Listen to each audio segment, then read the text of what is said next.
নিজেদের একটু আভিজাত্য দেখানোর জন্য একটু বেশি খরচ সেটা শুনতে পাই, গান আর শোনা যায় না খুব একটা। আমার ফিজিক্যাল টাইম লাইনটা অনেকটাই পড়ে, কিন্তু মানসিকভাবে আমি অনেকটা না বয়স নিয়ে কথা হবে না, কোনো বাজে ব্যাপার হয়ে যাবে। সবাই দূর থেকে বড় পুজোর এক্সপিরিয়েন্স বললো, আমার যেহেতু নিজের তো সেই কারণে আমি ওই জেনারেশন বলে রূপঙ্করকে দেখিয়েছো, আমাকে না কিন্তু। এই আর কি, যাই হোক আমি আর ডিটেলসে যাচ্ছি না, যাই হোক বাড়াবাড়ি হয়ে যাবে। তোমারই কথা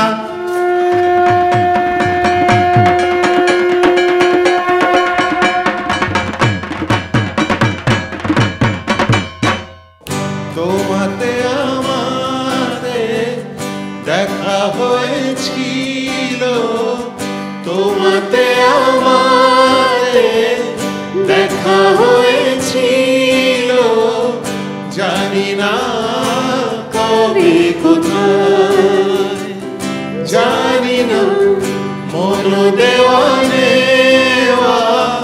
খেলা হয়েছিল, জানি না কবে কোথায়, জানি না তোমাতে আমাতে দেখা হয়েছিল, জানি না কবে কোথায়। ক্যা বাত। সকলকে স্বাগত জানাই EIILM Kolkata presents Anandabazar online আগমনীর আড্ডা 2024-এ, সহযোগিতায় শ্রী মণি ভাস্কর এবং প্রভুজি।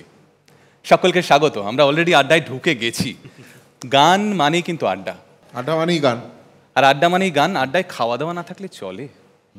একটু মিষ্টি মুখ হোক। হোক নিশ্চয়ই। কোথায় আসছে আসছে সবুরে মেওয়া ফলে। খাবার শুনলেই ভাল লাগে মন। ও আচ্ছা, বুঝতেই পারি। নারকেল নাড়ু একদম খাবার একদম না, এগুলো প্রপস নয়। একটার বেশি পাওয়া যাবে চাইলে?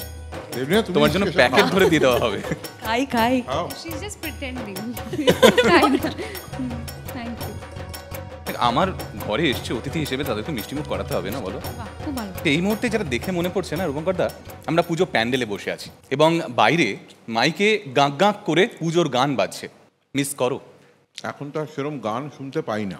এখন থিম পুজোর জন্যে বেশিরভাগ জায়গাতেই একটা প্রথমত থিম সং তৈরি হয়, এটা মাঝে মধ্যে বাজে, এটা ভালো, এটা নতুন গান হচ্ছে, নতুন কাজ হচ্ছে। আর সবাই একটুখানি নিজেদের একটু আভিজাত্য দেখানোর জন্যে থিম যারা পুজো করেন তারা খুব ক্লাসিক্যাল মিউজিক চালান। হ্যাঁ, সেই কারণে খুব বেশি খরচ সেটা শুনতে পাই, গান আর শোনা যায় না খুব একটা। ঠিক ঠিক ঠিক। অনিশা?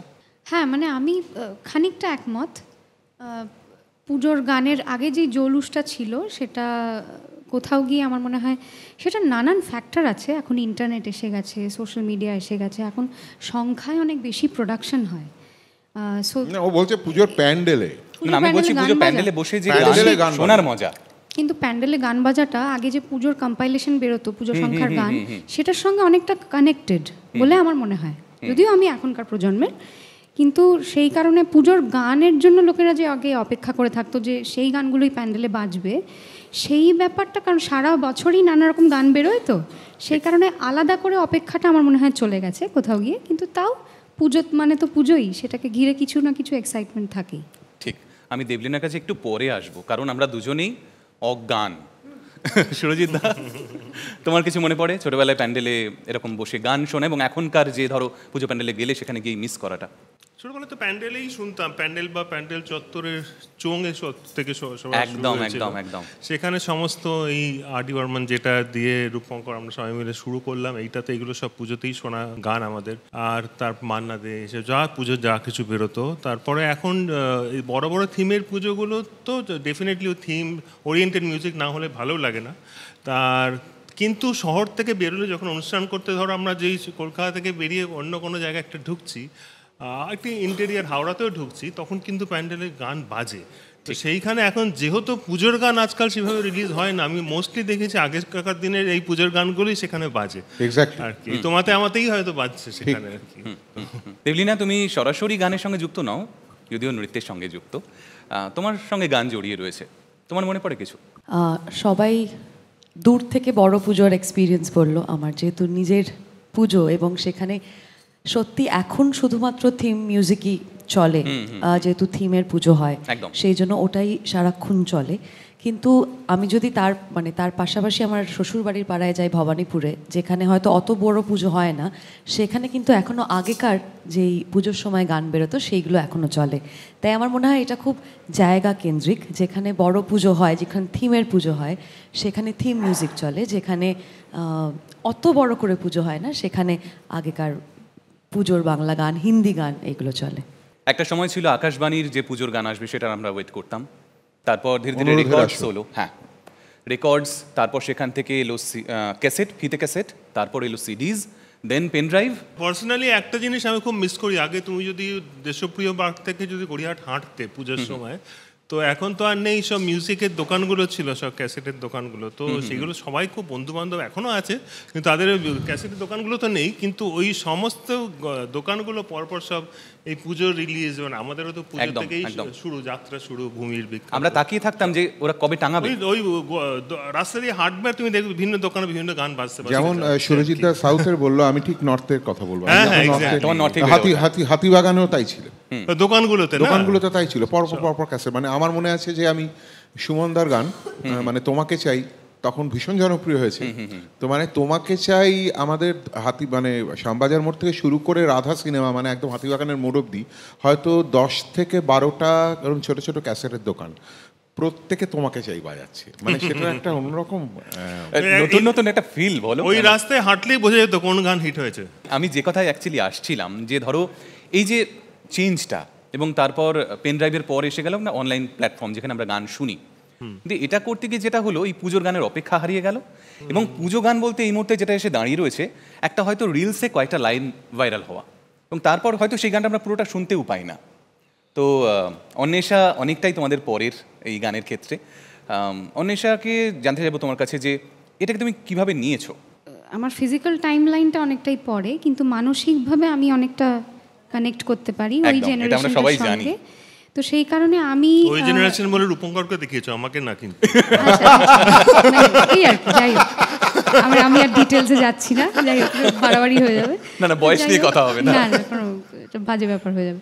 তো যাই হোক, তো হ্যাঁ, যেটা বলছিলাম, coming back to the point, আমি মানে যেহেতু আমার বাড়িতে সেই কালচারটা মানে ডিপেন্ড করে, মানে আমার বয়সী এরকম অনেক ছেলে মেয়েই আছে যাদের বাড়িতে হয়তো তারা মা বাবাকে দেখেছে সেই মিউজিকটা শুনতে, তো ওটা অনেকটা শোনার কালচারটার উপরেও ডিপেন্ড করে যে আমি আশেপাশে কাদের দেখছি, কাদের মধ্যে বড় হচ্ছি। তো আমার মধ্যেও সেই জিনিসটা মানে বইছে আর কি, সেই লেগাসিটা, মানে ওই ধরনের গান অ্যাপ্রিসিয়েট করা, শোনার একটা টেস্ট রয়েছে।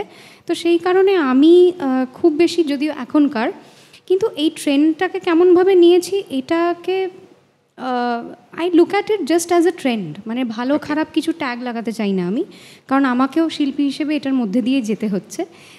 তো it's very important to keep your self relevant with the Times. তো সেই কারণে আমি নিজে যতটা রেলেভেন্ট থাকা যায়, খুব আলসে লাগলেও চেষ্টা করি 2 মাসে একটা রিল তৈরি করার। আমি জানি সেটা এনাফ নয়, কিন্তু তাহলেও সেটা যেহেতু এখনকার বাচ্চারা, এখনকার টিনেজার্সরা সেটাই চাইছে, দারুণ নাচছেও কিন্তু। তাই হ্যাঁ, তার মানে দারুণ দারুণ, আমার সাথে আমি নেচেছে, দেখেছি। আমার সাথেও নেচেছে। তাই না? ওটা এখনো ফাটাফাটি নাচ। এটা এখনো প্রকাশ ক্রমশ পায়নি। প্রকাশ। আমি আসতাম ওর কাছে, যে ও যেহেতু অভিনেত্রী, ওর এই স্ক্রিন প্রেজেন্সটা খুব জরুরি। তোমরা ধরো পেছন থেকে গান গেয়ে দিলে মানুষজন সেটা মুখ নাড়ছে, বা সেটা একটা পয়েন্ট, কিন্তু ওর তো সামনে আসতে হয়। তোমার এই পুজোর গান, এই যে ধরো এই যে চেঞ্জটা হয়েছে, আমি বললাম রিলস, আমি জানি খুব অ্যাক্টিভলি তুমি জড়িয়ে রয়েছে এটার সঙ্গে, কেমন লাগে?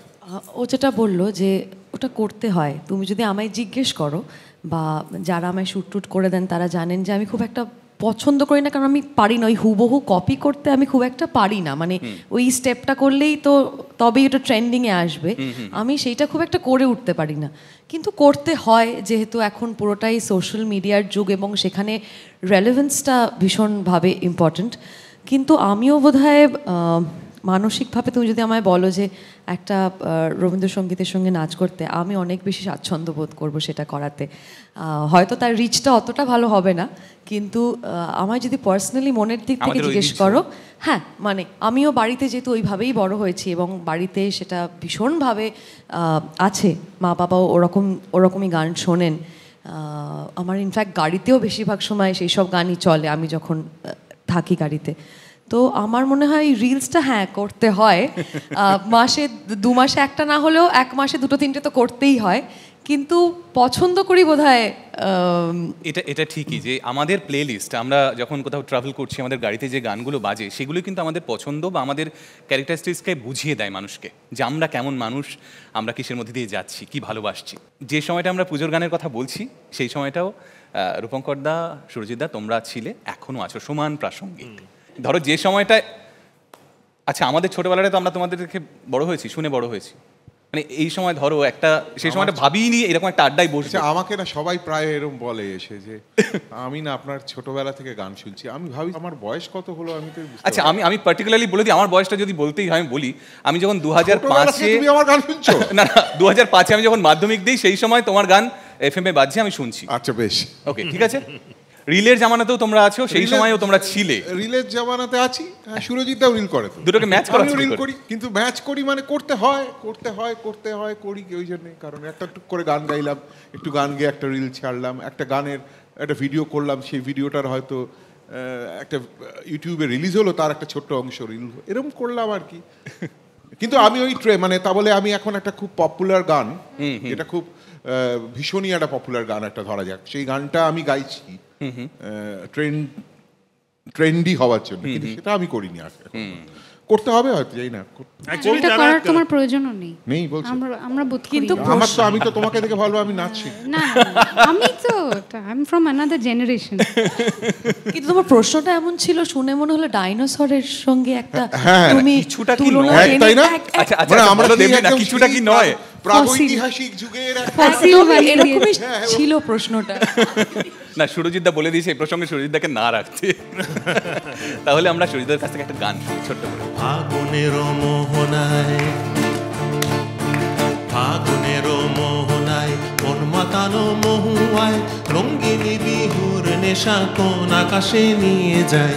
ফাগুনের মোহনায় ও মোর মন হারিয়ে যায় রে, মন হারিয়ে যায়, কন্যের তোর ভাবনা ঝিলমিলিয়ে যায় রে, ঝিলমিলিয়ে যায়। ও মোর মন হারিয়ে যায় রে, মন হারিয়ে যায়, কন্যের তোর ভাবনা ঝিলমিলিয়ে যায় রে, ঝিলমিলিয়ে যায়। কোন চেনা দেশের তরে তোর সাথে তেপান্তরে, ওর মনের প্রজাপতি নাচি নাচি ঘুরি ঘুরি উড়ি উড়ি উড়ে যায়, মন হারানোর ঠিকানায়। ফাগুনের মোহনায়, মন মাতানো মহুয়ায়, রঙ্গিনী বিহুর নেশা কোন আকাশে নিয়ে যায়। ফাগুনের মোহনায়। Thank you Debolina, thank you. মানে একসঙ্গে আমাদের ডাবল প্রাপ্তি হয়ে গেল। এই গানটা হলে হ্যাঁ। না নেচে থাকা যায় না, একদম, এই গানটা একদম। এমনই।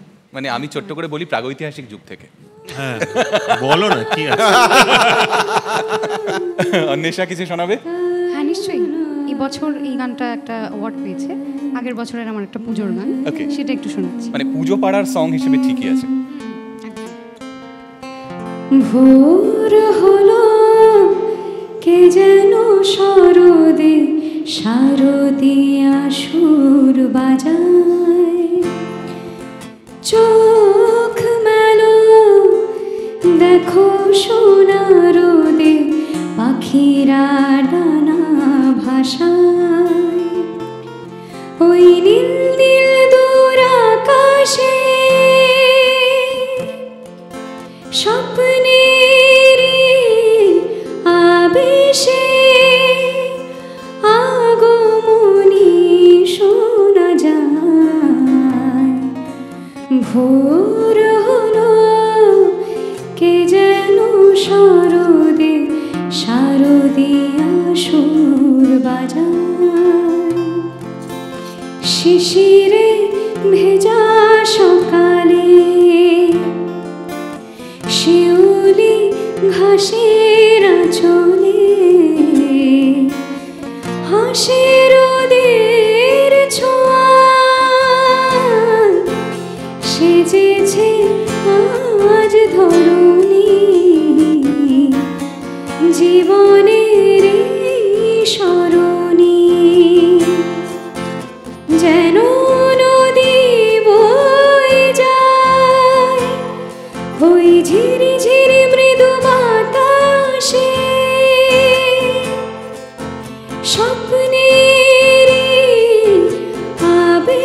সে আগমনী শোনা যায়, ভোর হলো কে যেন শরদে শারদিয়া সুর বাজায়। क्या बात क्या बात क्या बात। কার তৈরি করা গানটা? অশোক ভদ্র সুর এবং প্রিয় চ্যাটার্জির লেখা। ফাটাফাটি ফাটাফাটি। এইটাই অ্যাকচুয়ালি পুজোর গান, মানে আমরা যে আবহটা পেতে চাই আগমনীতে এসে, সেটাই কিন্তু এটা, তাই না? মানে আলাদা করে পুজোর গান বলতে গেলে এটাকে বলতে হয়। এবং পুজোতে তো অনেক গানই রিলিজ হয়েছে। প্রেম বলতে গেলে রূপঙ্কর দার কথা তো আসবেই বাংলা গানের ক্ষেত্রে। আমার কথা আসবে কেন? না, তোমার গানের কথা আসবে। আচ্ছা, তোমার কথা আমি বাদ দিলাম। একটা প্রেমের গান হোক না। পিছনের পথে উঠিছে ধুলির ঝড়, সম্মুখে অন্ধকার, বলো তবে গো কবে হবে অভিশাপ, তৃষিত আশারে করোনা করোনা করোনা গো তুমি ভ্রান্ত, কত দূরে নিয়ে যাবে বল, কোথায় পথের প্রান্ত, ঠিকানা হারানো চরণের গতি, হয়নি কি তবু ক্লান্ত, কত দূরে নিয়ে যাবে বলো। আহা হা হা হা। দেবলিনা, আমরা যেহেতু অজ্ঞানী আর কি, তো সেক্ষেত্রে তোমার নাচের জীবন চলতে থাকুক, আমি গান শুনতে থাকি আর নাচ দেখতে থাকি। পুজো সকলের ভালো কাটুক, এরকম একটা আড্ডার অপেক্ষায় বহুদিন ছিলাম। পুজো এসে গেছে, আড্ডা দিতে পারলাম, এটা ভালো লাগছে। আজকের আড্ডা এখানেই শেষ করবো, কিন্তু আড্ডা শেষ করবো যেমনভাবে শুরু করেছিলাম আড্ডাটা সেভাবেই, একটা কোনো গান যেটা দুকলি গাইতে গাইতে আমরা এই আড্ডা থেকে বিদায় নেব। সকলে ভালো থাকবেন, সকলে পুজো ভালো কাটান। ও রঙ্গবতী রে রঙ্গবতী, আরে রঙ্গবতী রঙ্গবতী, রঙ্গিলা অন্তরে হাবুডুবু তোমার কথা, আরে রঙ্গবতী রঙ্গবতী, রঙ্গিলা অন্তরে হাবুডুবু তোমার কথা, হায় গো লাজে লাজে লাজে, হায় গো লাজে লাজে লাজে, আরে লাজে লাজে মরি দোহাই রসিক নাগর, মনে নাই কোনো ব্যথা, স্বপনে দিলে স্বপন, স্বপনে আবার দিলে স্বপন, রূপে তোমার মরি বাঁচি বক্ষ জুড়ে হাহাকার, রঙ্গবতী রঙ্গবতী, ও রঙ্গবতী রে রঙ্গবতী, আরে রঙ্গবতী রঙ্গবতী, রঙ্গিলা অন্তরে হাবুডুবু তোমারই কথা, রঙ্গবতী রঙ্গবতী, রঙ্গিলা অন্তরে হাবুডুবু তোমারই কথা, রঙ্গবতী রঙ্গবতী, রঙ্গিলা অন্তরে হাবুডুবু তোমারই কথা।